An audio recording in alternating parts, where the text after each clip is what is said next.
it's not a new Likud Party. It's a continuation. In the big picture, not a parliament slate going in one direction or another, but for the most part, a slate of trusted favorites in results from Wednesday's primaries in Israel's right-wing Likud Party, led by former Prime Minister Benjamin Netanyahu. Likud is the central avenue of the national camp that leads and must lead the state of Israel to bring back its stability, its national pride, to fix the economy. Likud is Israel's largest party by a wide margin, expected to make up more than a quarter of the next Knesset come Election Day on November 1st. So the decisions of Likud's 140,000 members matter. These primaries are critical for the future of the Likud and the nation as a whole.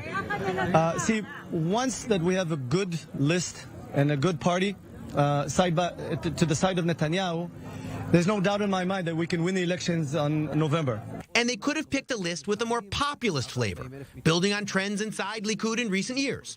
Or Likud members could have ditched the populists for a more establishment style. Instead, Likud members did neither. They kept the current balance and leaned toward Netanyahu loyalists. The public wants change. The public wants to see a government of the national camp that fights for Jewish identity, that fights for residents' personal security, and that lowers the cost of living. This all leaves Likud in a reasonable position, still commanding the allegiance of a huge swath of Israeli society, and needing just a handful of seats for the pro-Netanyahu bloc to get a majority. But as with so much in the last 3 years, this is not a shakeup in the big picture. Even on this day after the primaries, Israeli politics remains in its deadlock, even in election cycle number 5.